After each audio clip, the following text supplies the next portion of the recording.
Hello and welcome back to Rorys workshop. This morning, I'm back in Riyadh to hopefully fix the Discovery. It is that time, was that 3:20? And I've just been in. The part is in that box just there.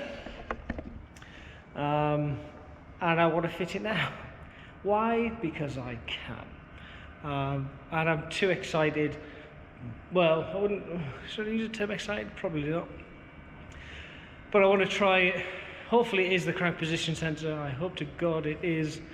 And then we can get it running. My plan is, from the last episode was, in the last episode it was my current plan was to come back, fix it, spend the weekend here and then drive back. But I've been bitten by that one once too many times. So my current plan is, it's now Thursday morning, is now to hopefully fix the car and then drive back tomorrow, which will be Friday, and that'll give me an extra day back into Taif. It'll give me an extra day to sort of travel back. Hopefully I can pull it off. But until I get started, we'll never know, will we? So I should probably get changed, but I'm not going to. Well, let's make a start, shall we?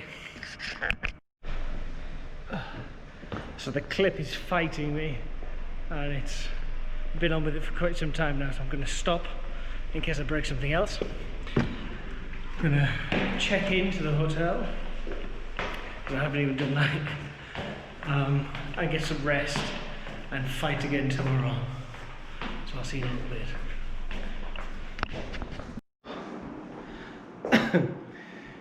So I'm back upstairs. I've been working on the car for a little while now and I can't seem to get the clip off.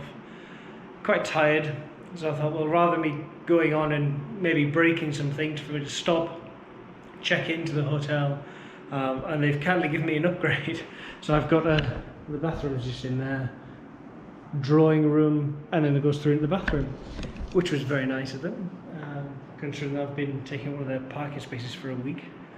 But fantastic hotel. I'm going to leave you for now, and I'm going to go to get a shower and changed for bed, and I shall see you bright and breezy in the morning. So it's the next morning. It's a lot lighter. Look at that. And now I'm going to read up a bit more on what to do with the clip, which is what I was struggling with last night. And apparently I just need to push it backwards. So I'll do that. I'm feeling a little bit more refreshed, but not much. So hopefully we can get this done and get this running, because it's rather annoying having a car that's not working. Anyway, I'll get on and I'll try and show you what's going on underneath right now. Welcome to the underside of my Discovery, again. So I've had a look at other videos on how to change these crank position sensors. And everybody does the basics, remove the bolt. They don't tell you how to remove the clip. One of the videos he said, just push it backwards, which isn't, and it doesn't show you. So I'm going to attempt to show you. Hang on, bear with me. So, where are we at? So here you can see, I've got the crank position sensor out. But what you need to do is, with the flathead screwdriver, is get it up. Mine's clipped. I tried to clip it back up, but I couldn't at the moment. And to push against here and just give it a little twist, and mine just fell straight out. Sorry, see there, just there, little twist, and it fell. It's a little click, and it came out.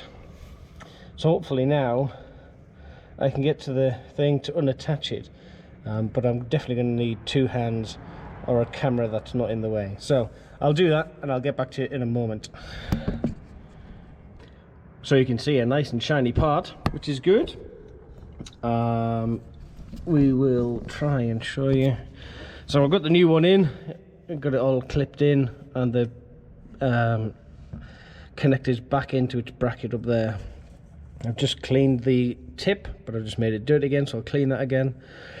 The way that I got it off, as before, I sort of pushed it off of that clip with a flathead screwdriver, and I got an instrument screwdriver, a really fine one, just to lift up, because there's a tang that holds on the sensor. So I managed to lift that up, because obviously it's very tight in here.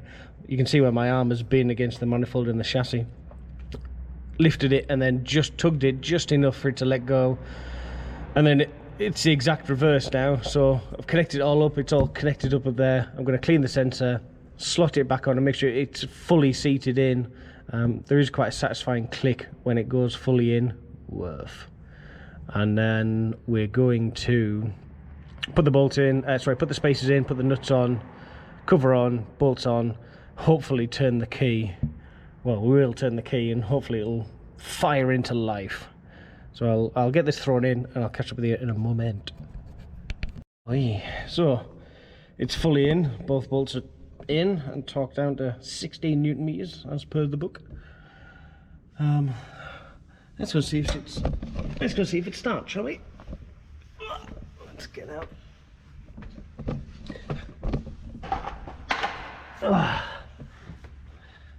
Oops. Whew. Right.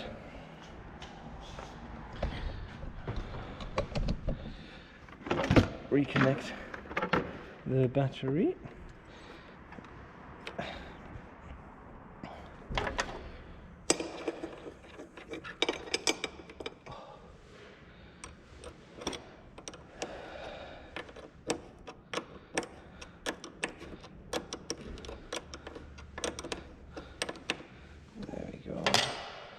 Do for now. Nothing in the way. Let's hope it starts. Because I could do with this being back at work, really. Because as those flying to Taif is good fun. Flying to Riyadh. It's not something I planned on.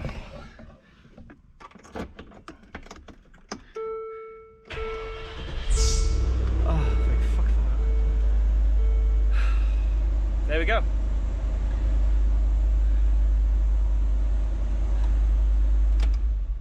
Let's just make sure it wasn't a fluke.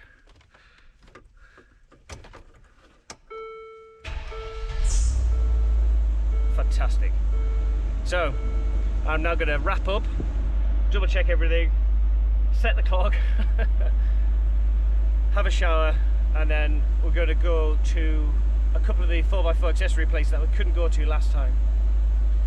As I said before, I'm not going to change my plan. I'm still going to plan on going back to Taif tomorrow, which is Friday, just in case anything goes wrong, because obviously I want to get back as quick as I can to be somewhere fairly local to work. So I'll have a shower and I'll catch up with you in a little bit. So things are settling in the back. First road test, it's running. And we're going to go to the 4x4 accessories in Riyadh to see what they've got, because that's one of the few places I wanted to visit when I was here last weekend. But now that everything's working good, I can now do a little bit of sightseeing. I'm not going to do a lot because I haven't slept much this week, and obviously I've not had much sleep last night flying in and doing whatever, so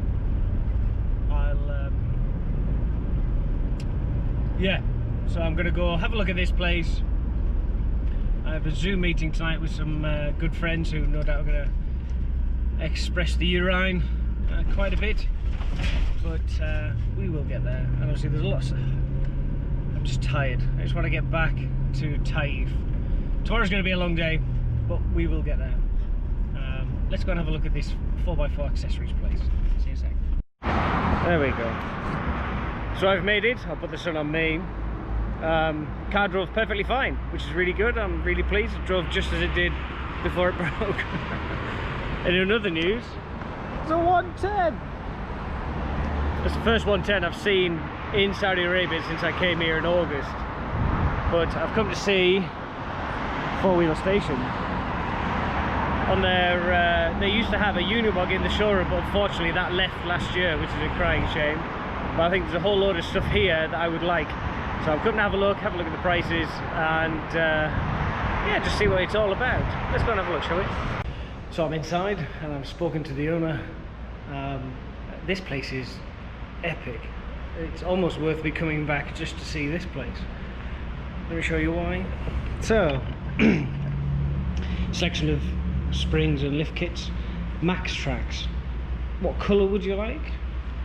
Method wheels, AV wheels, fuel off-road wheels, another lift kit, tyre. This place is just epic. We have various air filters, a plethora of winch bumpers, King off-road shocks. If you're not a fan of King, there's Fox over there. That's nice, isn't it? Nice Toyota lump. Flowmaster exhausts, just compressors, worn winches, Fox shocks. Look at the selection of AMSOIL. I've never ever seen AMSOIL out of the States, and yet here we are in Saudi Arabia and it's all here. We've got factor 55 things, plethora of recovery gear, and as you do, nice Dodge pickup. Look at that. Oh, that's nice. Down this side, more one winches and winch bumpers. High lift things for clagging your high lift jack onto your car. A couple of Dynatrack axles ready to be installed. Not on the Discovery, unfortunately. I think the V8 wouldn't do too well with it. High lift jacks, all the bumpers and another axle, as well as all of these arms, suspension kits, lift kits, carbon fibre front for a Jeep. There's a hood over there as well. So I think if you ever need anything 4x4 related in Riyadh, come here, because they've got it. If they haven't got it, they can get it. I'm going to get some Max tracks whilst I'm here, and get his number, because he said he can ship to Taif really easily, which is good, because I'm going to get some tyres as well.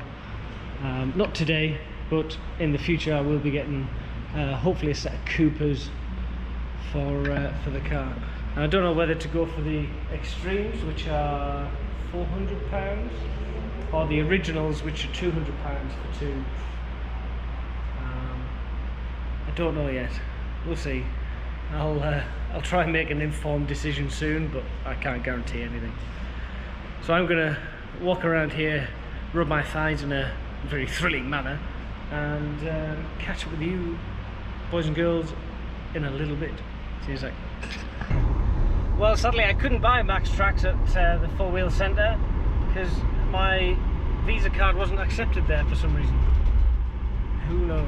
Unfortunately I didn't have enough cash on me, but not to worry. I'm sure I've got his number, so I can give him a call if I can't find them elsewhere. But now I'm just going to go for a run around the corner. There is another 4x4 accessories place called 4x4 Arabia.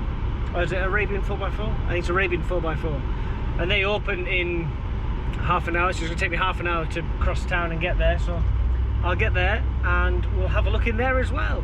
More 4x4 stuff. Who'd have thought it? I know, crazy. Anyway, this is Riyadh, or this is the part that I'm in. Don't ask me where it is, because I have absolutely no idea. Just following Google Maps. There's lots of development going on here. Outside it's about 32 degrees, which is quite pleasant, really. This is the first time I've gone outside wearing shorts. Shorts is a very controversial thing here in Saudi Arabia. You can wear shorts provided they are below the knee, which is fine, because you know my shorts that I wear, the sight ones, they're below the knee anyway. But yeah, shorts are a bit of a frowned upon thing here, which is a shame. But hey, I thought I'd give them a go. Everyone seems to be fine. I've seen a couple of people wearing them as well, so I think we'll be alright, won't we? But yeah, shorts, who knew? Right, I'm going to carry on driving. I'll catch up with you when we're there. Bye bye. So I've made it to Arabian 4x4, which is a specialist for Ironman 4x4, which is nice. It seems to be a common thing, having lots of things bolted to the wall and having everything on show, which is fantastic. Nice roof rack, although I don't think it would fit the Discovery. A lot of these things, they're specialising in Jeeps, a lot of the Wranglers type things, and a lot of the Japanese market. So buying a Discovery, I may struggle to get parts, but with Baymac with us, I'm sure it's not too much of an issue. Fantastic selection of lights, although I think I've got enough lights back in the UK, and various camping equipment. Seems to be a good thing. I wanted a fire extinguisher, but unfortunately they only sell the holders, not the fire extinguishers themselves, which is a shame, but such is life. But oh, my panel's here. I'll catch up with you in a sec. So that was good. Really nice guys there at Arabian 4x4. I recommend them as well. I've yet to find a bad shop, really. So my plan is now, I have a lot of stuff in the back, as you can probably see. As I've got a bit of time, there's a couple of things I can do. I can go out to the Kingdom Tower and try and do a bit of touristy things, but I think my time would be better if I can try and tidy up what's in the back, because at the moment there's crap everywhere and I hate it. And it would be better for me to go through it all and get rid of some of the boxes and stuff. I've bought things like, some of you are going to laugh, but I've bought things like a shovel that can mount through the spare.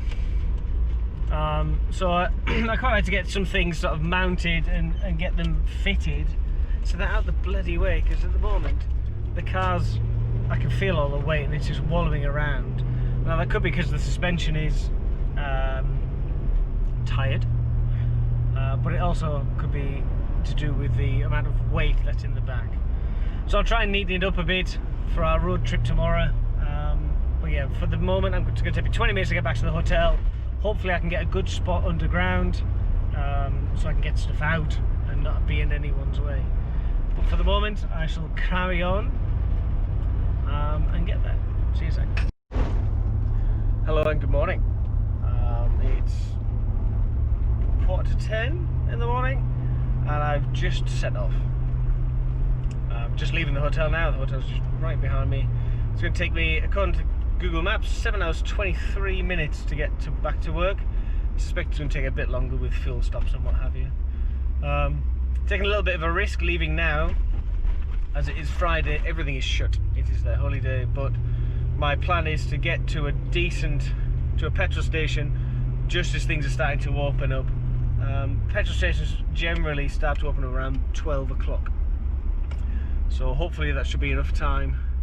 In fact, there's a petrol station here and it's already open, so we should be okay. I do have fuel on board, of course, so we should be alright in that instance. But yeah, let's get out of Riyadh, get into the desert and get back to work in the mountains. See you later.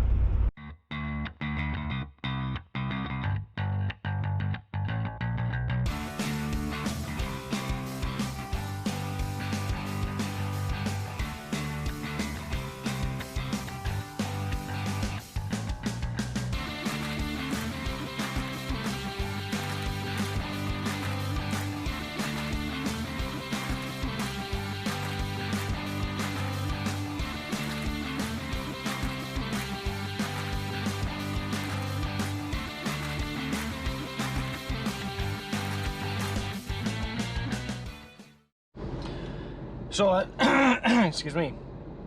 So I've now travelled around 250 kilometres, 300 kilometres, and stopped at the first petrol station because I'm getting down to just over half a tank. And problem with travelling on a Friday, that's probably what I mentioned earlier, is Friday's their holy day. Similar to Jeddah, everything's shut. But it's now 12:15 and they've just finishing their last prayer now-ish. But I've just checked on Google Maps and there's another petrol station about half an hour away, which is, you know, plenty. Should the worst happen, I do have 20 litres on board, but I'm going to press on and get to the next petrol station.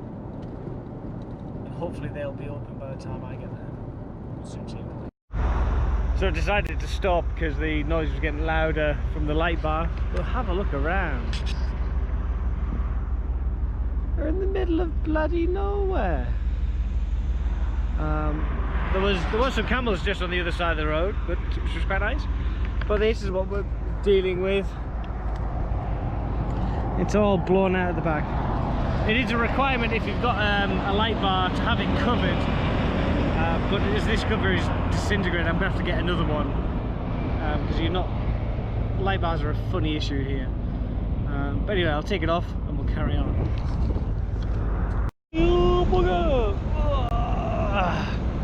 So I've made it 400 kilometers now, I think. I think we're near enough halfway. Or maybe just less than 400 kilometers. Running perfectly fine. I've taken the cover off now because that was flapping. Just going to get a suck of fuel at the Sasco, which is what it looks like. There's lots of little shops for stuff that I really don't need. But yeah, quite happy with the progress that we've been making. Car desperately needs a wash. Nothing new that I didn't know about. I don't think it's come up, apart from the light cover, but everything else seems to be alright. Hope that we get there fairly quickly. Obviously some people are very impatient when there's only one guy who's trying to serve 8 cars. You don't pump your own fuel here, a man does it for you, which is okay, I suppose. Right, I'll catch up with you when I'm back on the road.